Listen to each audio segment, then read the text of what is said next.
Senhoras e senhores, sejam muito bem-vindos ao round de semifinais da Taça do Mundo de Bóssia Póvoa de Varzim 2024.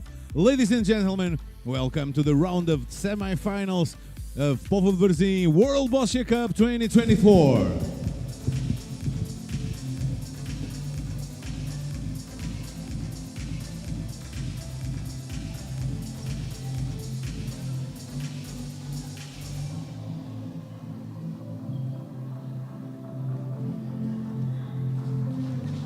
Recebam calorosamente os atletas, juízes e árbitros. Please welcome the athletes and the officials.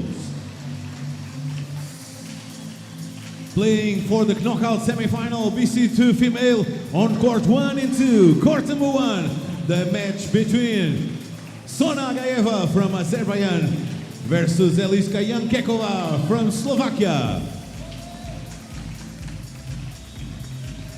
The official Simon Reis and the liner Marta Santos. On court number 2, playing the match between Claire Taggart from Great Britain versus Cristina Gonçalves de Portugal. The official Martina Stefkova and the liner Nikos Mavropoulos. Playing for the knockout semi-final, BC1 female on court 6 and 8. On court number 6, the match between Satanam from City from Thailand and versus Andressa de Oliveira from Brazil. The official Cristina Costa, the liner José Javier Garcia. On court number 8, the other semi-final of BC1 female, the match between Yushai de Silva Andrade from Bermuda versus Dora Basic from Croatia. The official Teresa Calvero and the liner Sara Henriques. Good luck to you all.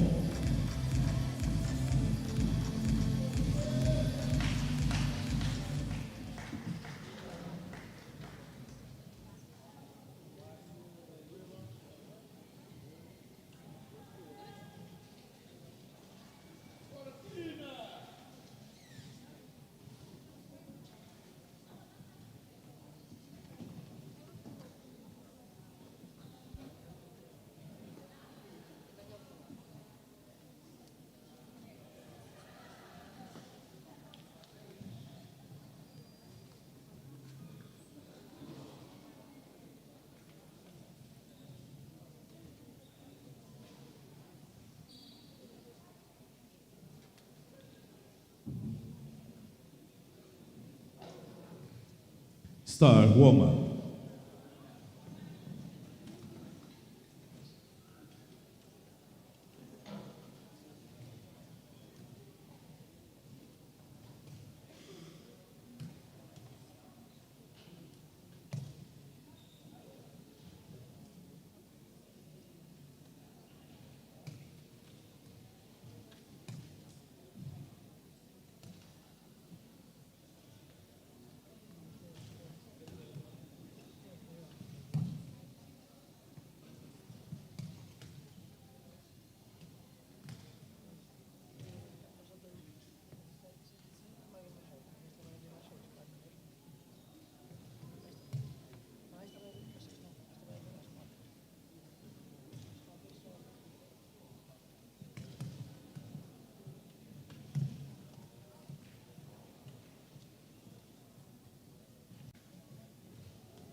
Start matches.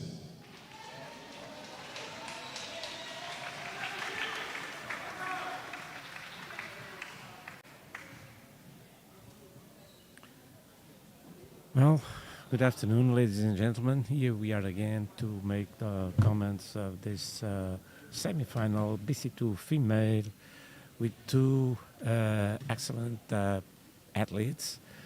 Claire Taggart, current number one of the world ranking and winner of all the competitions she has participated on the last few years.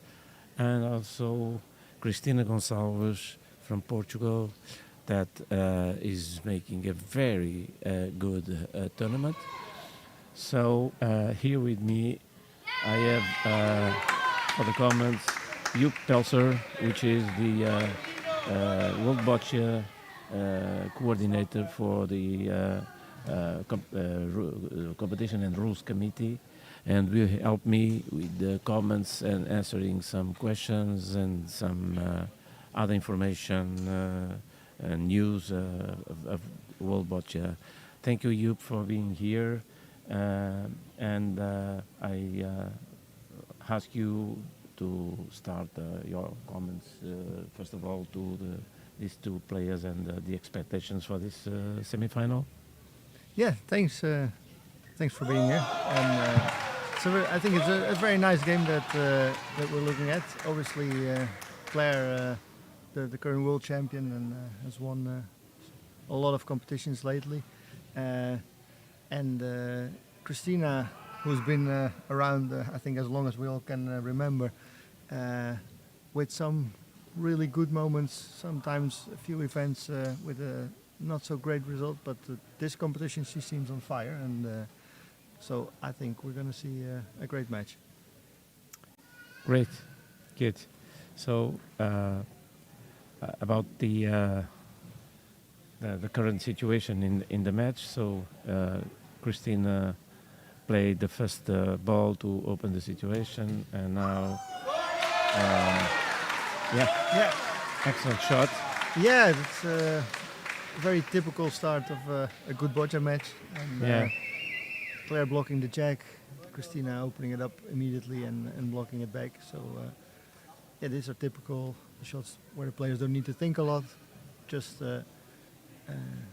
straightforward shots. But to execute them this accurate is obviously really difficult. And again, perfect ball from Claire.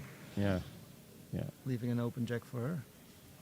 And then it's waiting for the first athlete to make a mistake or get a little bit more complicated situation where the thinking starts.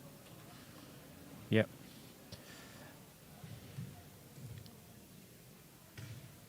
And Joep, what about your job? I mean, your responsibilities in the World Boccia Committee for competition and rules. Can you give us, from time to time during this conversation, some update? Yes, it's a really interesting year.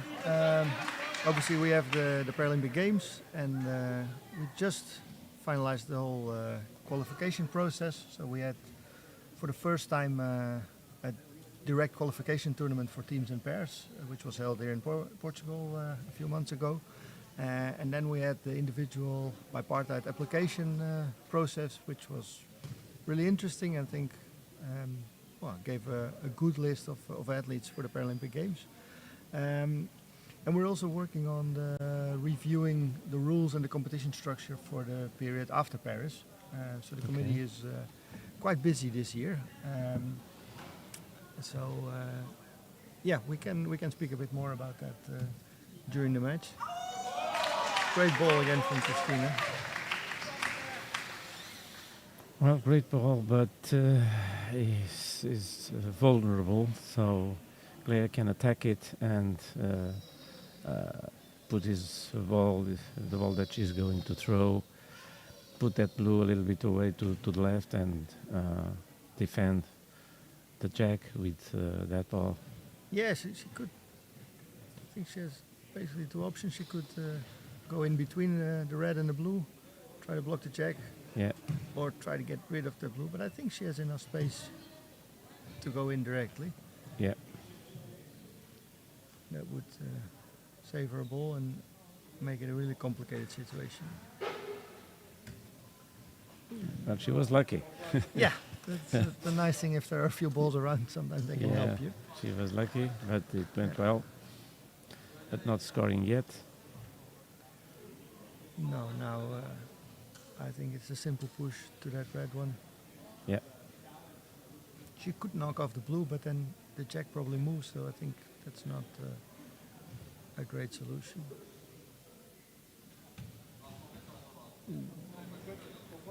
She hit it, but a little bit too hard, I think. Creating some space again for whoever gets to play next.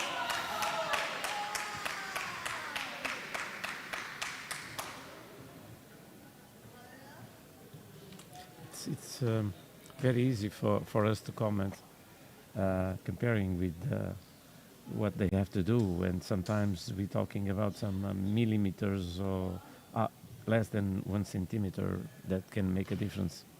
Yeah, it's definitely easier to tell what to do than to actually do it, and yes, especially since athletes in competition are always on a floor that they're not used to, and that has a lot of impact on how fast the balls roll. You don't know exactly always know the balls of your opponent. Nice shot. The weather conditions can make the floor a bit more sticky or not, so it's definitely not so easy as it looks sometimes. Yeah. You're talking about wooden absorbs humidity, and although there's some covering, but still possible, and make the and floor more the sticky. balls themselves also get a bit more sticky if the temperature is higher and the humidity is higher. Yeah, defensive shot from Claire.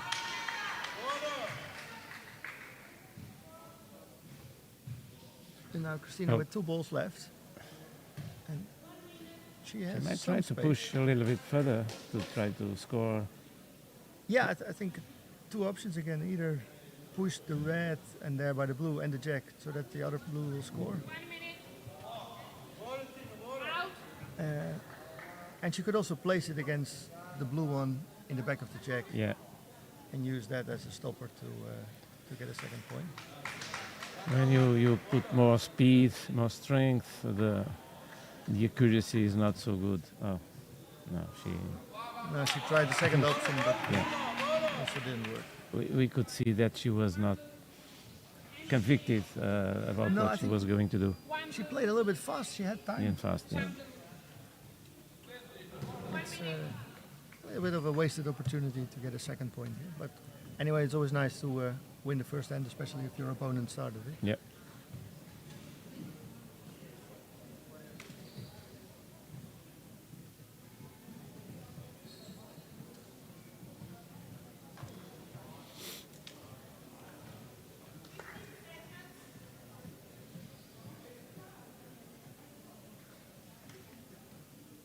And what about the rules? Do we expect to have any important change? Of course, there are always some changes, adaptations, modifications, but something that is really different from what it is now? Speaking with World Boccia Board and also after a questionnaire that we sent to the membership, our objective is to not change fundamental things to the sport because we already had a lot of change over the last few years with an increase in competitions, some rules that have changed, and we feel that it's good to provide stability and try to make things better without changing them too much. So we are working on some clarifications in the rules, some things where the wording at this moment is a bit confusing, where we see that sometimes people have different interpretation of what was the objective of the rule. So those are all relatively smaller things. And there are some things with the committee that we are reviewing, such as the time per end.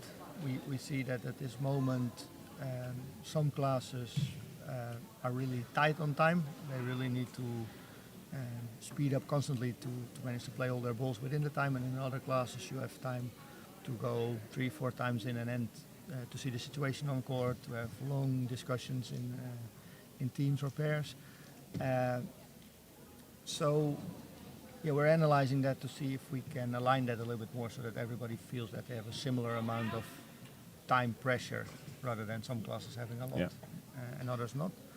And another thing we're looking into is tie breaks.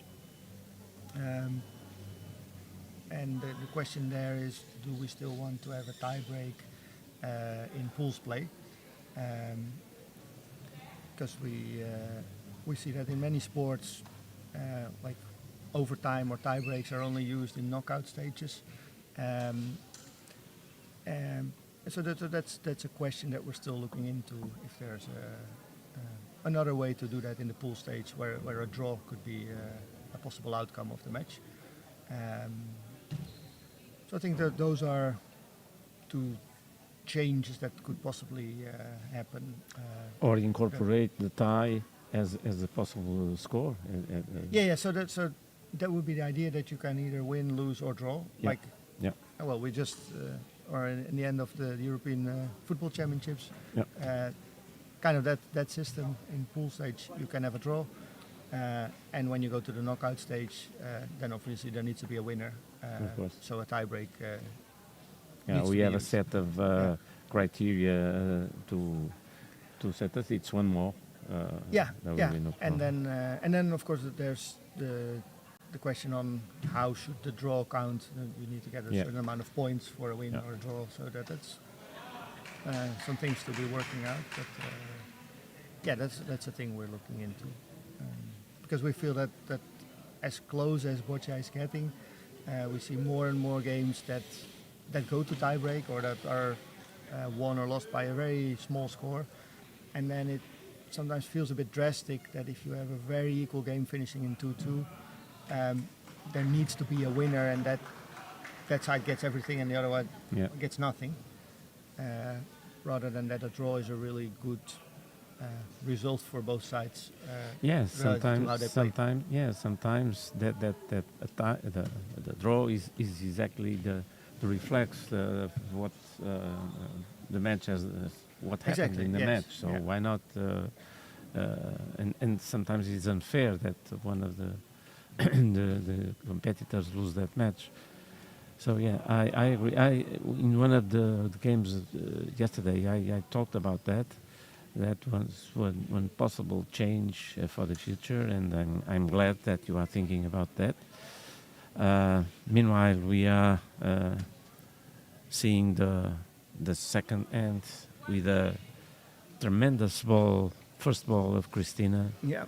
That make Claire spend 5 out of the 6 balls.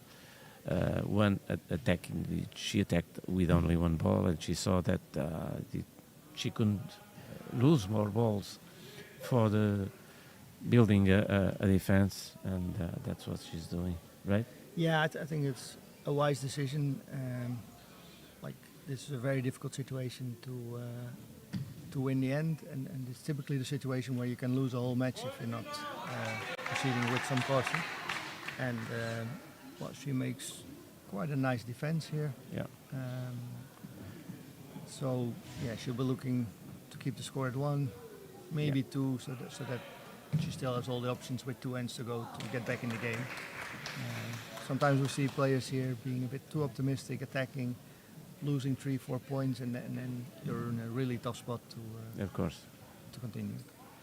So well done. We can see this ball that is far away from the jack, that many people can think it was a missed ball, but I guess it is not. Can we explain? Yeah.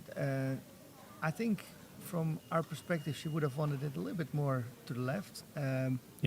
Basically, it serves 2 purposes.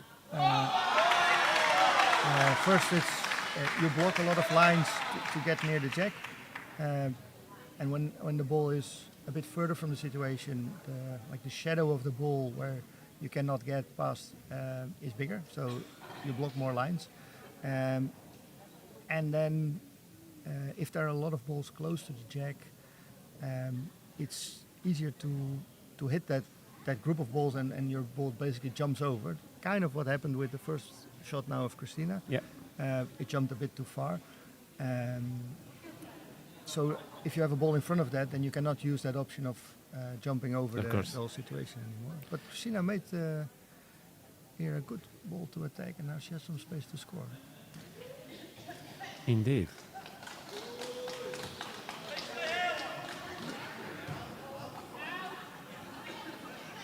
That's just not it. It was a bit too slow to get rid of that red on, but a bit too hard to Yeah, to too score. much. She could still use it. Yeah. She still has 3 balls. Yeah, but where the red ball is now, scoring space is really limited. So Yeah. she will want to move that a little bit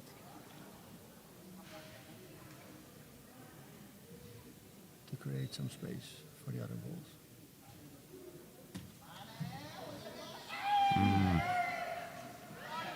The speed was fine, just missed the direction. Would be interesting to know the score now. Yeah, because her second ball was perfect, but now she had played 2 more with no success, so she have not scored more points so far. No, and I can't say with certainty if it's one blue or one red at this moment. No, it's 1 blue.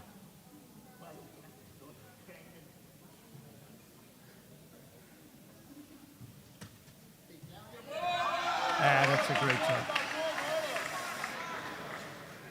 That I don't know if it is the second point. Maybe it's the second point, or maybe not. No, it's not. I was looking to the other red. But this is. Well, at least there's space now Yeah. for an extra point. That was good. And that makes it 3. That was good. Really well played. Yeah. Very good ball.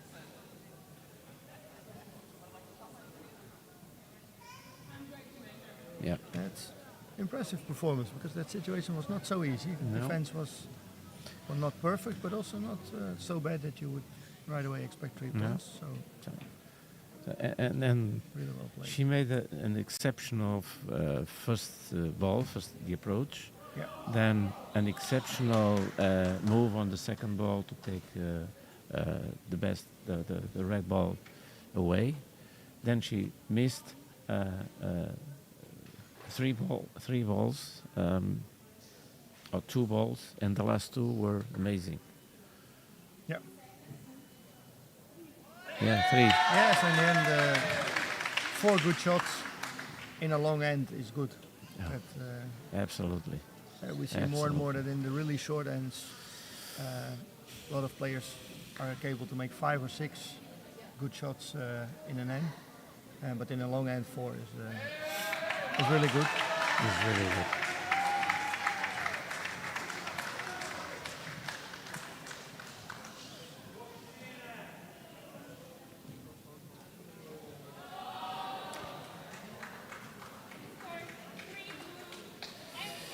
For many years, one of my concerns have been and still are in terms of the evolution of the game, in terms of the sport that we want, what bocce do we want. And for me, it's clear that bocce will grow the more and more in the future, because in terms of quality, in terms of performances, it will be better, but there's not now so much space to grow in that area. It is in a very, very high level of performance. What may grow is the number of athletes that achieve that level.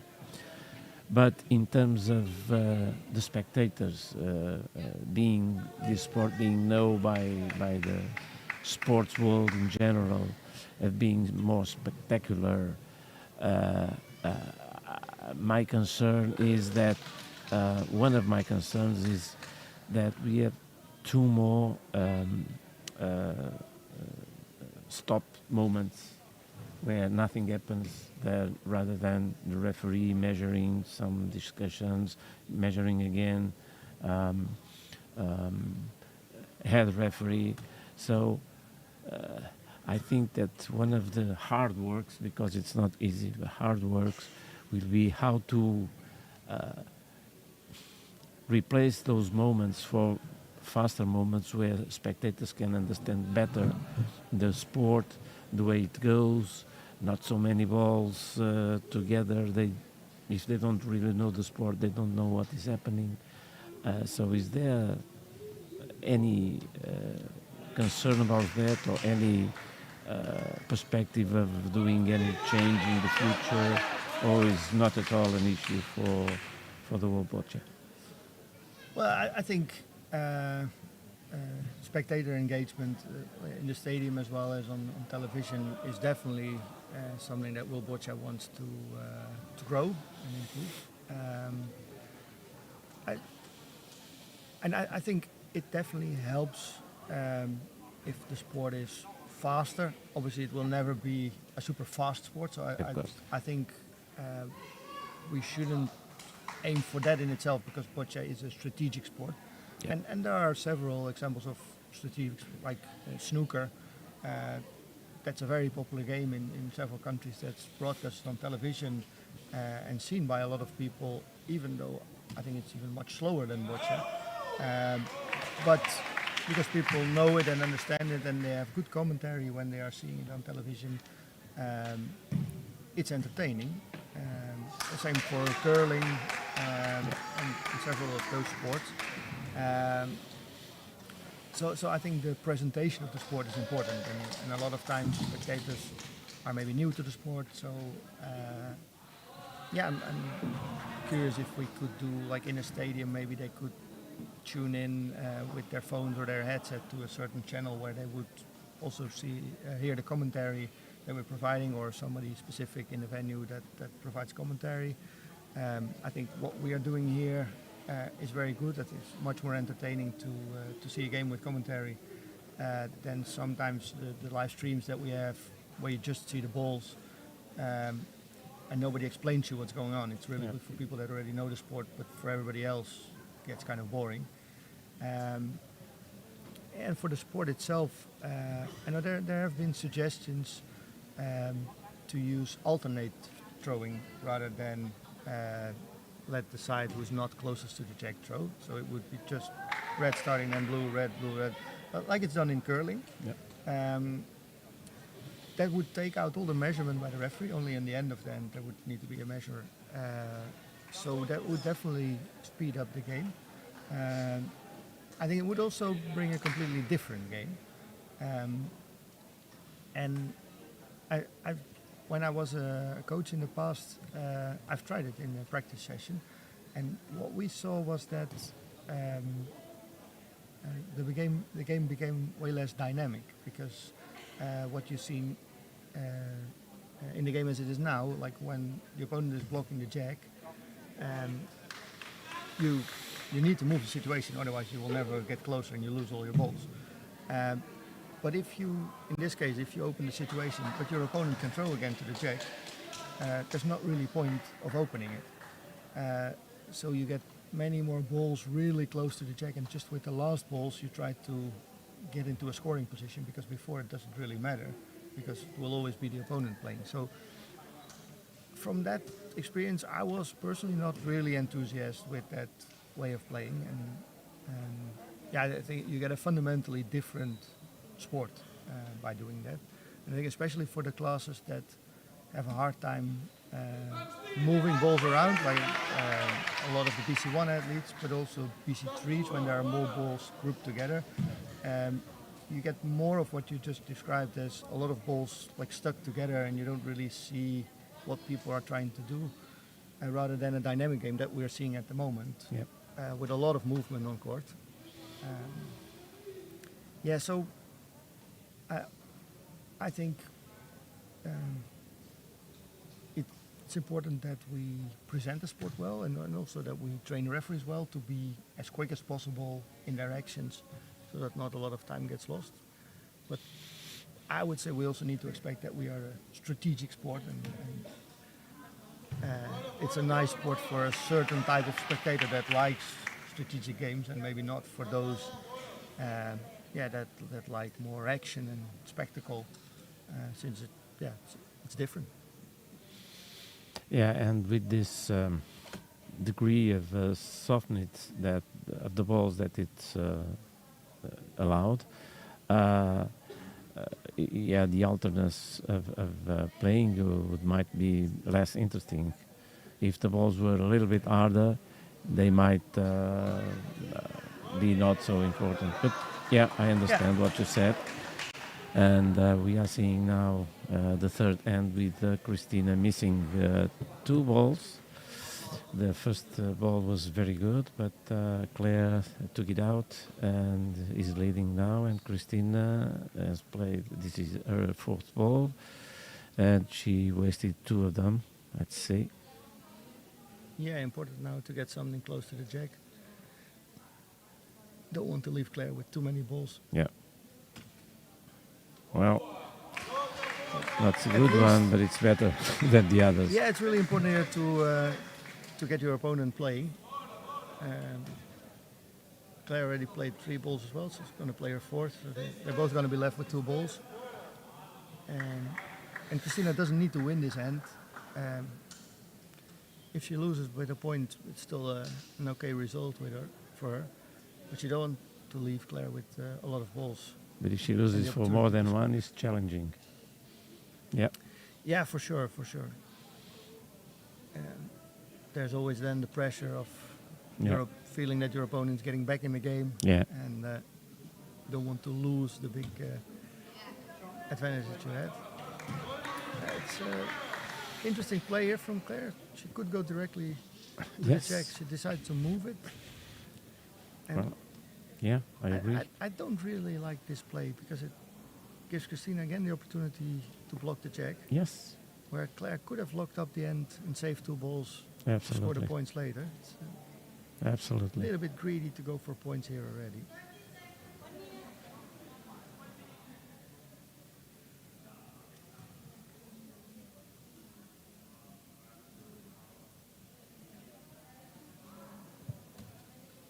Good. Yeah, that's good. She made really good use of the situation. The opportunity that she suddenly got. Yeah, she accepted the offer of Claire. Yes, yes.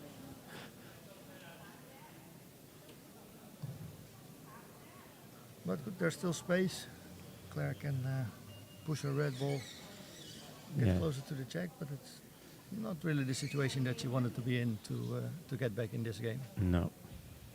And she desperately needs it if she wants to have a chance. Yeah, a second point would be really helpful.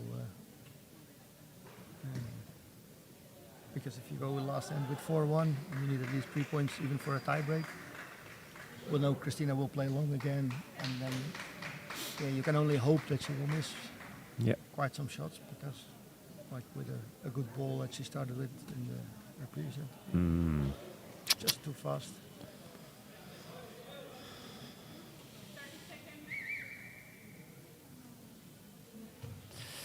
Well, and the best she can do is to put the ball on the side of the jack. Yeah, either that or push. Try to hit it and move the jack to the red. Yeah. Yeah, that. Yeah. Yeah. Well played. Well played. At least she's in a scoring position now, but fairly easy shot for Cristina. She has the open jack. She can also choose to play it fast, either against the jack or the red ball next to it. Because if she hits the jack, the blue behind it will score. Yeah. If she takes out the red, it will also score. So yeah, I would prefer to play this one faster and just make sure that you hit something.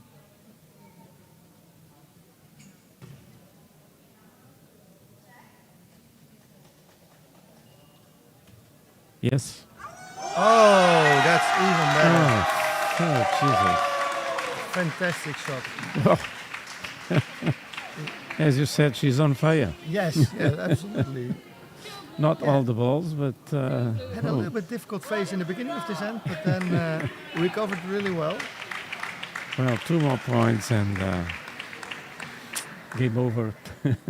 Pretty much, yes. Not game over, but 6-point difference. Is We've just, seen it happening, somebody making 6 points in the last end, but well, with- not at this level. the level of play that we've seen so far, Yeah, that's really yeah. unlikely. Yeah.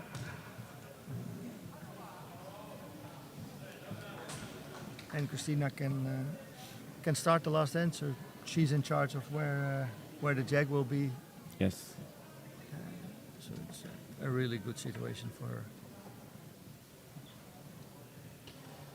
What a ball. Yeah, it's almost gallery play. She didn't really need both points. One No, would have been no. already a good result, but yeah, this was a brilliant play.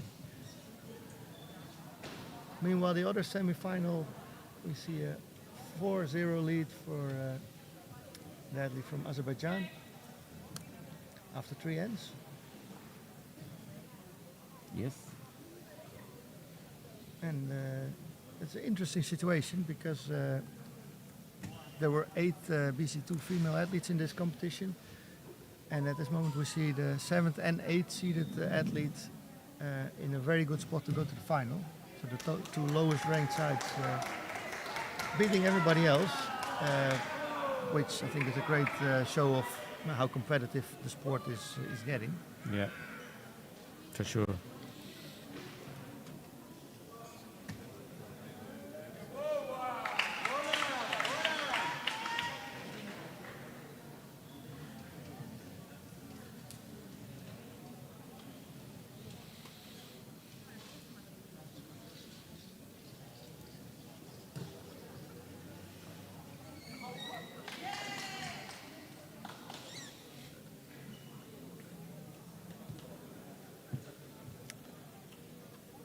So on court 1, Agayeva is winning 4-0 to Yenkekova, and after 3 ends. On court 2 here, Cristina is winning by 6-0 to Claire Taggart.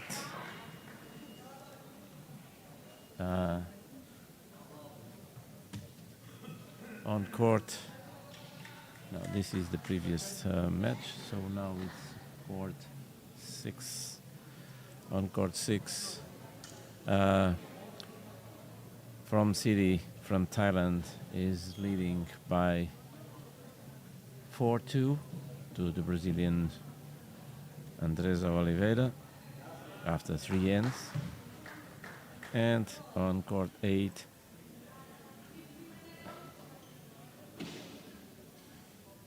Bermuda, the Silva Andrade is winning by 7-0 to the Croatian Bazic. Whoa, what a score. Nice shot from Claire here. Normally she would probably be really happy, but here it's already quite obvious that he will not win her the game. And now let's see if Cristina wants to attack this ball or simply start playing some blue balls around the jack to make sure that a Yeah, 6 point is out of the question.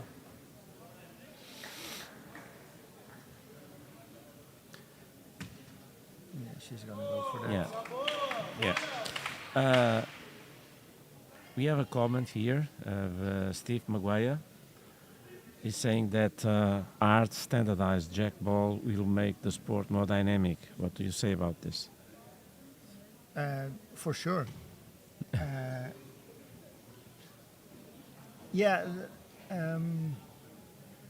but there's been a lot of discussion now around balls over the last few years, and probably there will always be. And in the last quadrennial, World Boccia came up with new ball standard and licensed manufacturers and new testing procedures, which I think made a big step in towards that everybody has access to the same material and that balls cannot be so soft anymore as they were in the past. I think the discussion of standardizing the check ball, as some people say, like in the very far past, all the balls, using competition balls so that the equipment is the same for everybody. It's always a debate versus between do you want athletes to use their own equipment so that they can adapt best to the balls and play in a high level, or more standardized material that is fair and equal for everyone, and can create some kind of situation in the game that you would like to see. I think a hard jack would definitely achieve that the ball moves more. You can also achieve that in different ways. For instance, I think the flooring is really important, like the standardized World Boccia flooring that's used in the Paralympic Games and the World Championships. If it's a new clean floor, is quite a slippery floor, so the balls move very easily, so you get a more dynamic game than, for instance, on a little bit sticky wooden floor. So I think having more of those in our bigger events like regional championships, World Cups would also be a great step forward. One concern that I have with a standard hard jack is that for some athletes it's not so easy to grasp a hard ball. So we have, for instance, the foot players that grab the ball with their toes. If the ball's too hard, it might be really difficult for them to even play that ball. As well as that some players like to play long, some players like to play short, and a different type of shack may suit better the need of that type of play. So I see some downsides as well, but if we want to move the balls to move more, definitely harder balls achieve that, but it also comes with a cost. There is also always pros and cons.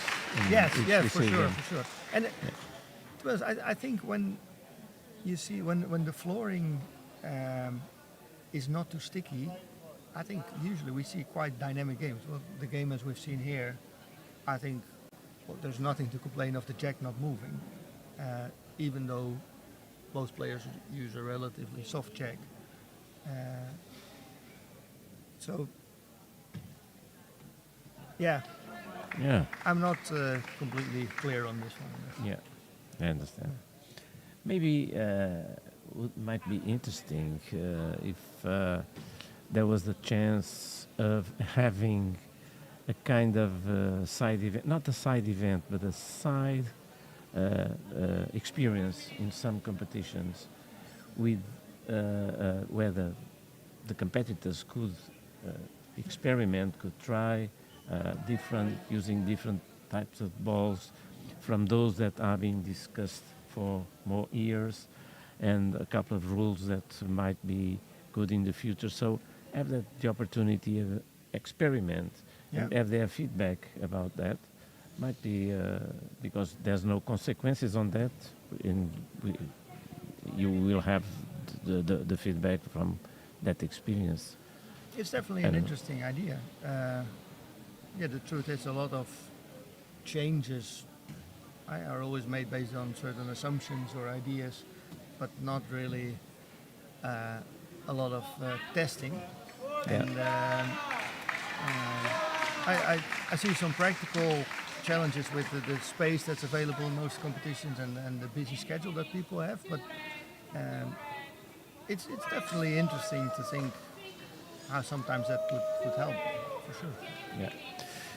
And we just finished the match here in court 2.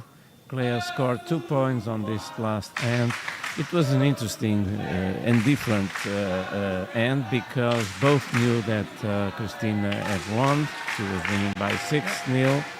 and they played free, and it It was was a an good end, alternating and very interesting. It was end. unlucky that it was that the result didn't really matter anymore. No, because no, it, just for the audience, yeah. and that is was very good very play. nice from them. Claire is a very nice person, and she understood that and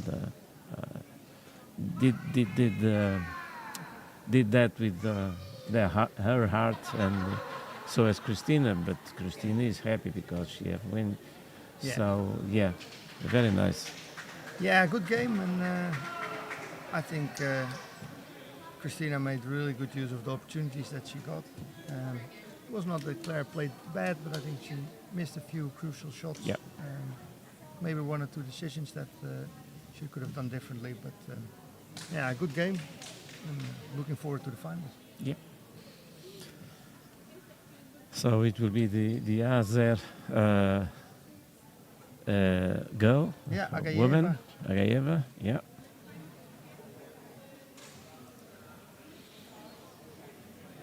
Agayeva scored 5-0 to Agayeva. So very strong during all the tournament.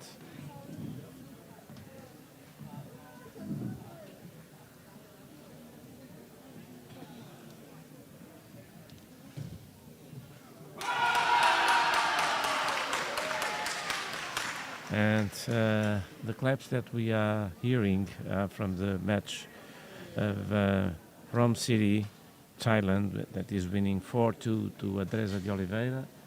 And those claps was for Andresa. She's recovering. She might have the opportunity to score 2 points at least. Look like. Yeah, she has a ball on top of the situation, but I don't know if it's on top of the check or not. It's a little bit far away for us. Yep.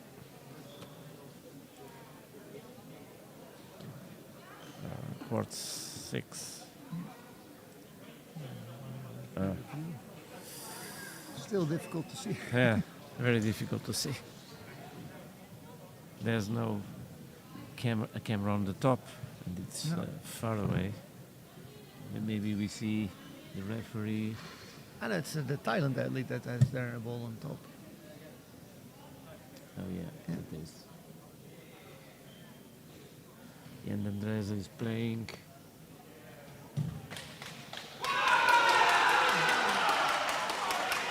She gets the ball in there. The ball on the top looks like it's not touching No, it's not the jack. jack. No. Yeah. And according to the cheer from the Brazilians, she's doing well. Yeah, she stopped for it. I guess that she made it.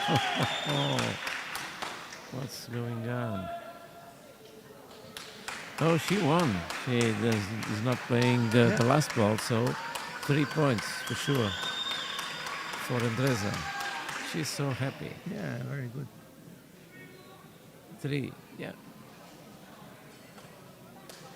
So in the BC1 female, we get a final of Brazil against Bermuda. South American Yes. party.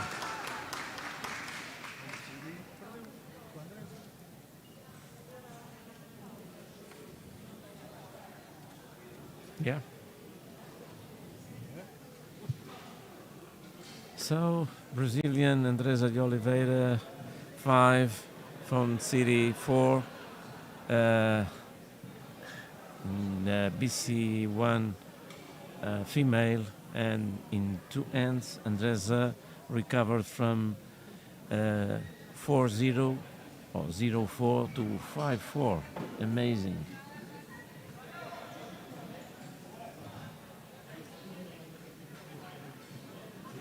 And Bermuda da Silva Andrade 12-0 to Dora Basic. That's a clear result. Clear result. So thank you very much, Joep, for your expertized comments. It was very interesting and important for me and for people that are listening this live stream today, and I hope to have you here again tomorrow for some more comments if you are available. Yeah, we'll figure something out for sure. Thanks. Thank you. Bye. Bye.